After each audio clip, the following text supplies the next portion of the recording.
Okay, great. So let us work on the hero image copy. All right, so I need to save this document and come out into chapter hero copy, and in here I'm gonna do hero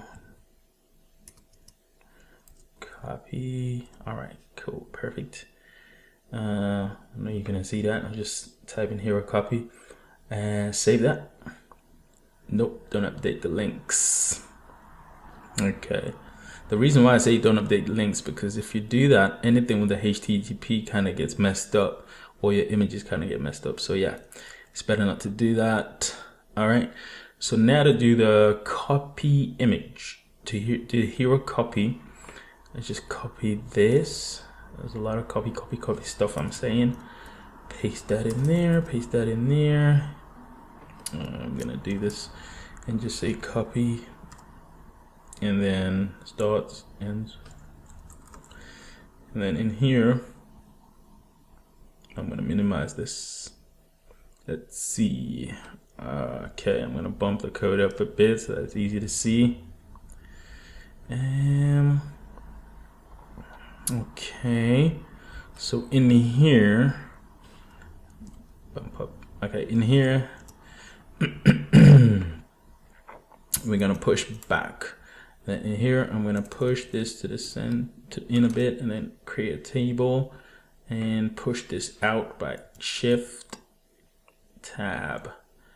And sorry. And in here, I'm gonna do 90. All right, yeah, okay, cool. I'm gonna do 90. So what this is gonna do is actually push the text to the center. So I can do a line center here, and let's have a look. So for example, I'm gonna show you this.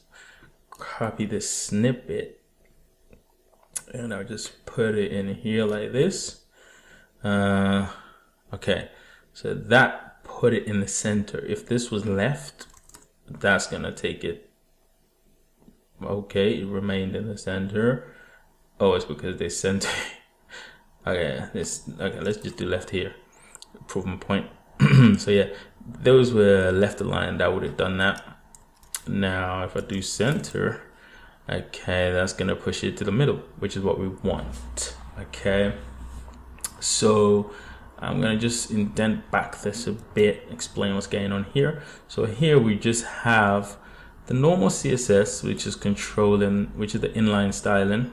Okay, font weight bold. We've just bumped up the font to 24 pixels and the line height to 36. Okay, and then this is the title in this. Okay, and that's just showing up like that. Let me bring another little snippet of code. Let's say this one. Okay, so if I come under here and I paste this, you see now when I refresh, we're gonna have a bit of copy that's gonna show up underneath the heading. So now this one's, look, the difference is in font size. This one's 24, this one's 13. The difference is in the line height. This one's 36, this one's 16. Okay, so those are the differences. That's why the font is different. Okay, it's looking different.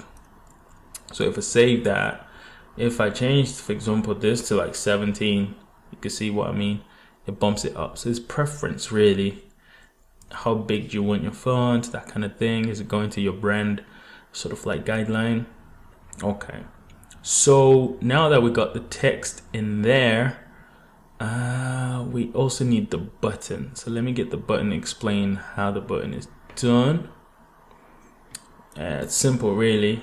Okay, if I come in here, paste the button. Okay, now let's have a look. If I indent back, okay, so the button, if I refresh, there it is. So okay, how's this looking? It is actually a TR. Okay, and then inside the TR we've nested the table, and this table has a width of 150. So if I change this to say, for example, 190, you can see the button's gonna get bigger.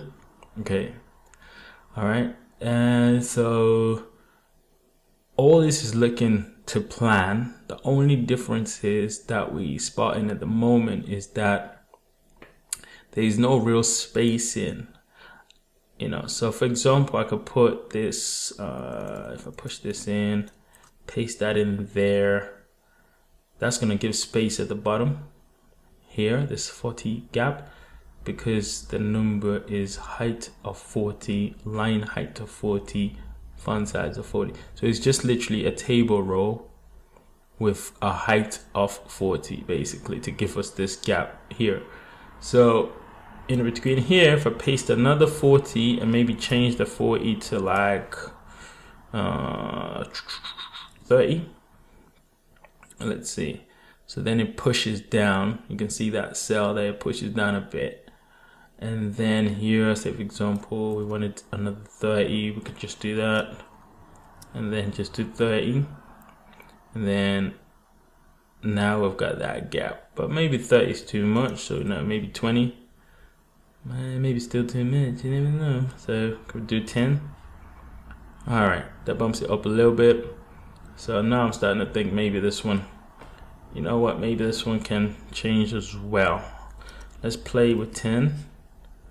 Okay, maybe 20. Okay, much better, I think.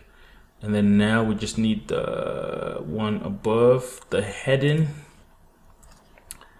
40 is a lot, so I'm just gonna opt for 20 to keep things together. Let's see. Okay, so now if we play around with the 90% to something like 80%, you can see the text is on 2 lines, but that will push it to like shrink down to three lines. Okay. So this is pretty much this section done, to be honest with you. Even if I go responsive, it'll still be perfectly responsive, you know, because we've used 80%. Okay. So still keeping things very simple and straightforward, spacing things out using like the TR. So you just create like a TR of a height attribute. This is enough. You can just use this. You don't need to worry about this part. But I just think adding a line height and a font size of the same height value basically just makes it more bulletproof in different email clients. Okay. So pretty much that's this section done. So what's next? Let's have a look. And what we now need to focus on is creating these 2 blocks. So let's get started with that right away. Hey, hope you're having a good day. I got some good news. The course is now available. Click the link below to get full access. And if you're new, consider subscribing.